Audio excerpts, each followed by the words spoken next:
What's going on, ladies and gentlemen, boys and girls? Hello, hello. It is the Unfiltered Experience, and I am Christopher Rausch, joined by my awesome co-host, Scott Goyette. We're talking during the day, dude. It's a whole new thing, man. We're trying to get our stuff done. There's people showing up our houses. We're running into our studios. It's a lot. It's crazy. I couldn't hear myself talk right now, so I'm like, am I even fucking? This We're is how here. you handle unexpected occurrences, ladies and gentlemen. So yes, welcome to the Unfiltered Experience. I love it. I love What's it. going on, Scott? Hey, look at this, dude. We have not done a show. This is crazy how fast time is going. Like literally, I just felt like it was January. We didn't do it. Our last show was Peg O'Connor, and that was April 21st. And now we're June 14th. But we've been recording some amazing shows, and they are exactly what our audience needs and everybody needs. So I'm excited. I'm very excited. I'm really excited about these shows. I mean, honestly, tell everybody what the premise was for us doing this. Yeah. I mean, you came up with the idea, so I think it's a great idea. I just have to respond to something real quick. Yeah. So Chris and I were trying to figure out ways that we can really make the show more impactful. And one of the things is when we're doing them live, sometimes it's hard to ask amazing questions because we're bouncing back and forth between technical stuff. So one thing was doing them pre-recorded, but then showing up live to be there with you guys. The second piece was shortening them to 45 minutes because a lot of feedback that I was getting was a lot of people want to go out for a run or go for a quick workout. And sometimes we were at like a minute, an hour and 10 minutes. It was just enough that they're like not that they didn't want to, but just to make it a little more palatable. And then the other thing too is people constantly call us and they'd say like, hey, I love your show. Which one should I watch? And so, you start trying to handpick them for certain reasons. Like, well, what are you into? Like, what is your thing? What are you trying to overcome right now? And so we realized that everyone was saying the same thing. Man, I love your show because it's honest. It's unfiltered. It's there. It feels just like a good conversation. And my biggest struggle right now is just what the hell's going on in the world and where do I fit in? Where am I? Yeah. And so pretty much it came down to that I am. So we created 8 amazing interviews with some people who've been on the show, some who never have. And we asked the big question of I am, who are you? And so they came up with an I am statement and then talked about what brought them to that point. I promise you, if you're somebody who's never had, the chance to take one of our coaching programs, but loves some of the things we're doing, or wants to kind of kickstart your learning process, your awakening process, if you listen to these 8 shows and you grab the tidbits from each of these are the 8 most impactful, put together shows that we've had yet, and you will walk away a different person. I'm that confident. And I hope that you watch them every single week and come back to us and give you the feedback, because I'm very excited. Like every one of these shows, I was dialed in, listening to these people thinking, this is some phenomenal information that we all need. So I'm excited. Yeah, class is in session. That's what I say. Class is in session, because when you sit there and you show up, especially like you're saying, Scott, it's so eloquently put, the fact of what we put into these episodes and the conversations, more importantly, like I was telling you when we were recording yesterday, I mean, my job as the host with all the stuff is I'm watching comments and I'm sitting there. Okay, is anybody doing something? So I'm focusing on what the person's saying. I'm focusing on what you're saying, but I'm also thinking about production and okay, what do I got to do? What time is it? Sure. But recording the shows has allowed me not to think about that and really focus in on what our guest is saying and really be able to ask more specific questions. And I think between the both of us, we really provided a lot of value to dig deep into who we are and being able to release. I mean, so many different people talked about vulnerable stories and talked about what they're doing to have empathy and forgiveness towards God, towards themselves, towards their parents. I mean, you guys take action on each one of these episodes. Make it a point to find 3 things that you can do from each one of these episodes. We're doing about 9 episodes. That's 27 different things that you could apply in your life to find out more about yourself. That is tremendous value, and we're giving it to you for free. I mean, it's ridiculous. It is, and it's funny because we just talked about it this morning. I am actually going to ask everybody who takes my coaching program to watch all 8 of these, because I'm trying to figure out if it's a before or after. I think it might be an after. I think it might be an after the program, because it really does deeply align to everything that we're teaching. Like imagine, in fact, it should be after, Chris, because imagine, like you know what we're doing. Imagine you going through 12 weeks and then at the end, somebody's sitting here and asking that powerful I am question. You'll have done your work to get there, and then you'll have that additional 8 mirrors to look at to solidify your I am. So I love it. I really love it. And I love it because the right people showed up from the universe to be interviewed. and said the right things that everybody needs to hear. And none of them were the same. Everyone was very different from a different viewpoint. Yeah, I mean, we had a lot of diverse backgrounds, a lot of different, scholastic backgrounds, different ethnic backgrounds, different growing up situations. And, I think for me, Scott, I was looking at it as both of us being students of this as well. What were some of the big takeaways when you think about the different conversations that we had? What kind of stuck in your mind about your own growth through this process?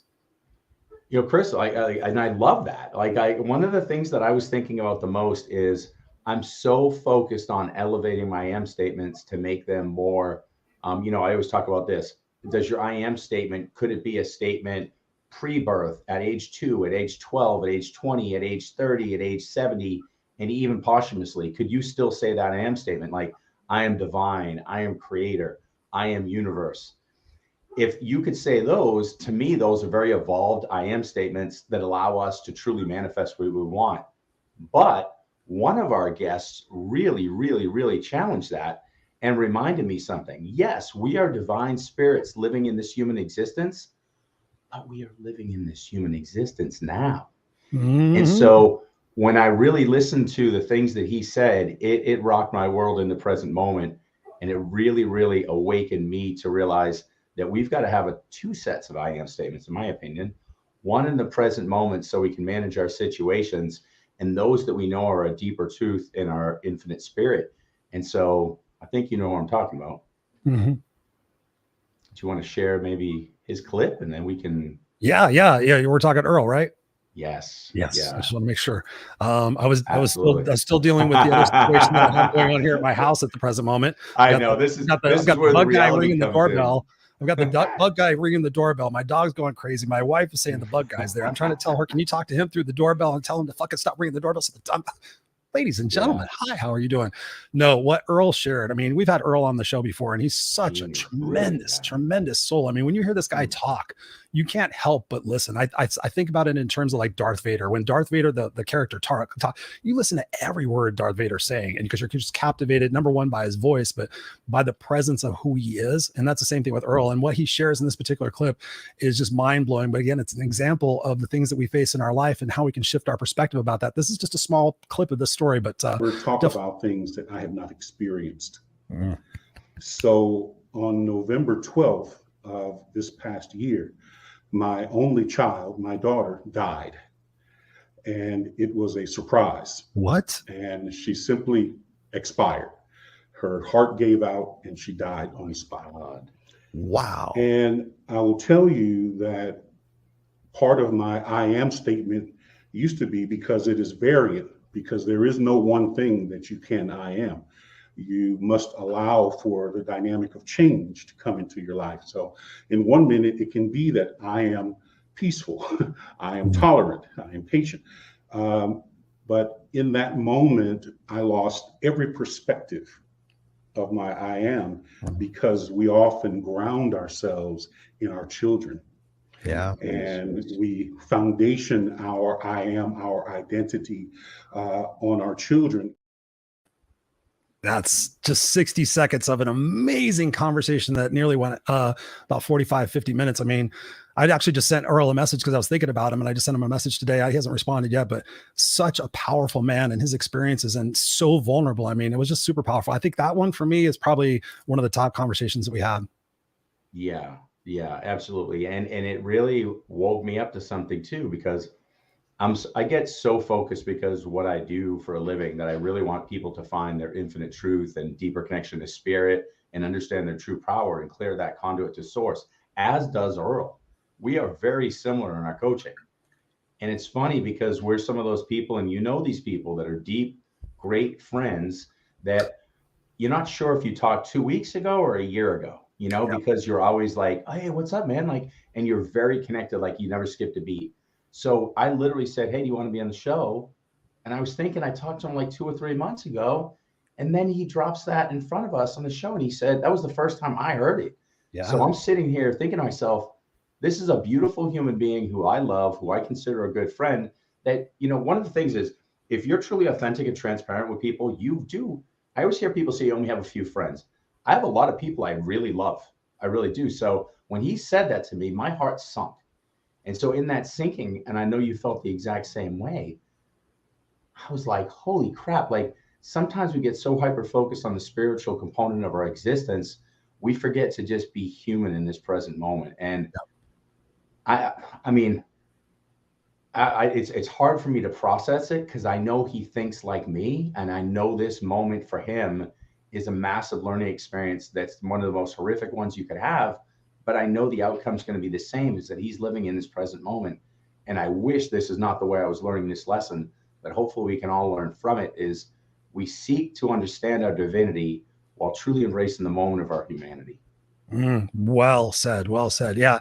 I think for me, out of all the conversations, the summation of some of the points that reinforced for me is, like you said, so many times we're doing this. I'm doing this. I'm doing this. I'm doing this. And from the conversation of who am I, we're not being love. We're not being peace. We're not being the things that we say that are more important to us. We're being a part of the minutia. And what we've illustrated through these conversations is the fact, like you so eloquently say, Scott, like step back in the seat of the observer. Like if you were observing this whole circus of a show that's going on in your brain, would you sit there and go, wow, that was an interesting thought. Where did that come from? Okay, I'm going to get back to doing what I was doing. You take a seat of an observer position, you can distance yourself from that stuff and go, wow, really? Am I going to react to this from an emotional standpoint, from a human standpoint? Am I going to step back and seek, like you said, seek first to understand, and maybe have a different perspective about something that I make assumptions about, and then cause myself some unnecessary stress that I'm going to carry with me for a long time because I'm not going to have the balls to open up and talk about it with somebody. And so I think that's from the conversations we've had. I mean, Mitzi was another one. I mean, talk about a fireball. Most people are sitting there saying, I'm 75 years old, I'm going to retire and everything. And what's she doing? I cut a clip of her talking about what she's doing in Kyiv in the Ukraine. You want me to play that one too? Absolutely. And just to introduce, if you guys don't remember who Mitzi Perdue was. So Mitzi Perdue, her dad was the founder of all the Sheraton hotels. And after he sold that and the family went on, moved on, and, had a small fortune, she married Frank Perdue, and then Frank Perdue passed away. So she's somebody who's had a lot of the resources in her life to live in a way that many of us think we want to live. But you know what she does? She's going to explain a little bit, but right here, she spends every waking moment realizing how privileged and blessed she is to make the world a better place with her resources. And she truly is a person that I would like to become. And there's not a lot of people that I say I want to become.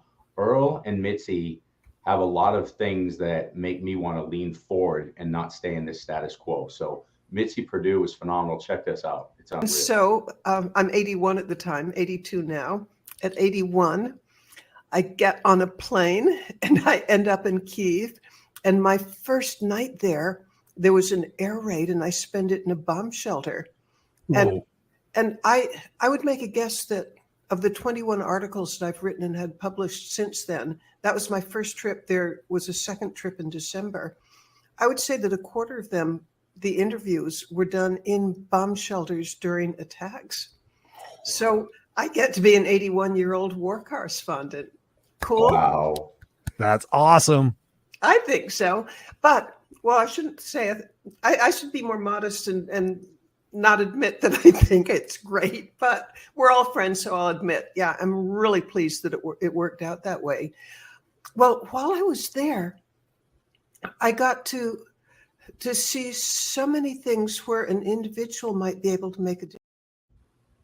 It's so hard to cut that stuff off because you're just in there, you want to keep listening to it. And that's one of the reasons why we're just teasing it here on the show, is that when you guys tune into these particular episodes, you're going to hear the full length conversation. You're going to hear the questions that we're asking these individuals, and you'll get to partake in the conversation with us, because even though we're recording these episodes, we're still going to be there live in the chat, engaging with you guys, and periodically even still being able to show, when you guys are sitting there and supporting us, I can sit there and say, hey, thanks a lot, Robert. I appreciate you, man. Appreciate you for being here. Robert's always a staunch supporter of the group and everything that we got going on. So I think, what a fireball. She's 82 years old and she's going over to the Ukraine. She's in bomb shelters. She's doing interviews. She's living her life. She's living her best life, man. If she goes in Kyiv, what a fucking amazing story to sit there and say, I'm Mitzi Perdue. I've done these things. I've accomplished all these things. And I lived my life right up until the end, where so many people are just like, I guess I'm getting old. I guess I'm just going to sit here and gain weight and feel like shit and take all these medications and hope, wish, and pray that I die soon enough. Like, no, she's awesome. No. Thank you for introducing her to us. Oh my God. And, the universe introduced her to me, and it's like, things happen by accident, but happen with great intent, because when we met, I'm not even joking. Like, we know each other from like another lifetime. Like, we have this weird thing whenever we talk on the phone and stuff. She's like, I really deeply love you. And I'm like, I deeply love you too. It's almost like, I don't know if I was her grandmother or there's something there. Yep, like, it's there's a weird. connection. Yeah. I mean, I truly like, there's something like deep there. And when I listen to her explain, you know, how she utilizes money and resources and connections to change the world, it's so inspirational to me. And the thing that always blows me away is she's like, I look at your stuff and you inspire me so deeply. And I feel like she has so much more, but I think we're beautiful mirrors to each other. And I think that's why we need these people on the show, because for all of us, we need mirrors that awaken us to our truth so we can live as the imperfect human beings we were made to be and be challenged in this perfect spirit form that's coming in here and enjoying this world. And so man, you've got to see all of them. Like Mitzi, I'll tell you one more thing. So Mitzi made a decision to sell something to help people who are less fortunate. Wait till you see what she sold. She sold something so dear to her heart that's valued at well over $1 million to change lives in Ukraine. And this is the kind of thing that nobody sells. No one sells it. And she sold it because she said, these people need help more than I need this. And when you see the way that she can detach from things that we think are important to realize what's really important, there's a beautiful lesson behind that. And there's lesson after lesson after lesson in that show. And again, there's 6 other guests. We're barely tapping the ice. There's so much going on here. You have to turn it. You have to tune in. You have to. Mm-hmm. Yes, I agree. So, and we're going to be going live this Friday night, correct, Mr. Scott? 100%. And I'm going to be there on time and all those good things. So we'll talk. We'll go more deeper into detail with that on you guys. So we'll be live this Friday. So be sure to tune into us 5 p.m. Pacific Standard Time. If you're not following us already, make sure you go to www.theunfilteredexperience.com. You can join the Facebook community, see what's going on with the season. And we've already started lining up for the next season. Next season, we're going to be talking about leadership. So leadership in our mind, leadership in our workplace, leadership in general. And it's just an exciting time for us to just share this with you. So please make sure to join the Facebook community. Let us know what ideas for seasons that you might have. Let us know what ideas for guests that you might be running across in your own podcast that you're seeing. Always reach out to us, because this is a community that we built with you guys, and we love doing this, and we're excited to bring this to you. So we're going to be back with you guys Friday, 5 p.m. Pacific Standard Time, www.theunfilteredexperience.com, and join the Facebook community. Any final words, Mr. Scott?